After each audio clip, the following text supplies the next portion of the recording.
بلوچستان کے دیگر اضلاع کی طرح مستونگ میں بھی بلدیاتی انتخابات کے تیسرے مرحلے میں کونسلران سے حلف لیا گیا اور چیئرمین و وائس چیئرمین کے انتخاب کے لیے پرامن طریقے سے پولنگ کا انعقاد ہوا۔ بلدیاتی اداروں سے عوام کو کیا فائدہ ہوگا، شہریوں کا وش نیوز سے کہنا ہے۔ یہ فائدہ حاصل ہوگا کہ کوئی اگر نچلی سطح پر الیکشن ہوگا بلدیات کا تو کوئی نمائندہ آئے گا، عوامی نمائندہ آئے گا تو علاقے میں تو عوام کا کوئی مسئلہ بھی حل ہو سکتا ہے، جیسے کہ بڑے جنرل الیکشن ہے اس سے اتنا عوام کو فائدہ نہیں ہوگا۔ بلدیات میں ہوگا تو ہمارے علاقے سے کوئی کونسلر منتخب ہوگا تو وہ علاقے میں کام کرے گا اسی وارڈ میں، تو یہ فائدے ہے بلدیات کا۔ اختیار نہیں دیا گیا تو جب تو کوئی فائدہ نہیں ہوگا۔ یہ بھی ایسے ہے کہ جیسے پچھلے حکومت اسی حساب سے چل رہے تھے، یہ بھی اسی حساب سے بلدیات چلے گا تو اس سے پھر عوام کو تو فائدہ نہیں ہوگا۔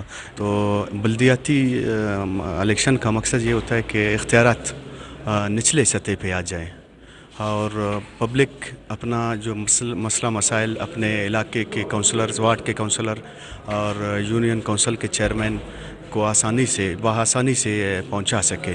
حکومت سے یہ مطالبہ ہے کہ جتنا زیادہ ان کو فنڈنگ کرے اور اختیارات دے دے تاکہ بلدیاتی نظام سے جو ہے لوگوں کو بہت فائدہ ہوتا ہے۔ عام لوگ جو ہے اس میں رسائی حاصل کر سکتے ہیں۔ عام لوگ اپنے جو ہے یعنی ان کو جو بھی کام ہو بآسانی جو ہے وہ حکومت تک پہنچ سکتے ہیں۔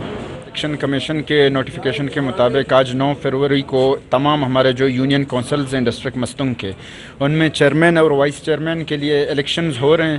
الحمدللہ ہماری طرف سے الیکشن کمیشن کی طرف سے سارے انتظامات مکمل کیے گئے ہیں، سیکیورٹی کی بھی ارینجمنٹس کمپلیٹ ہیں۔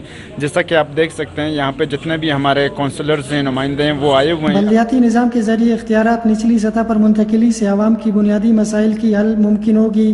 شہریوں کا یہ مطالبہ ہے کہ بلدیاتی نمائندوں کو مکمل اختیارات دیے جائے تاکہ کونسلران سے عوام کو وابستہ امیدیں پورے ہو سکے۔ فیض درانی، وش نیوز، مستونگ۔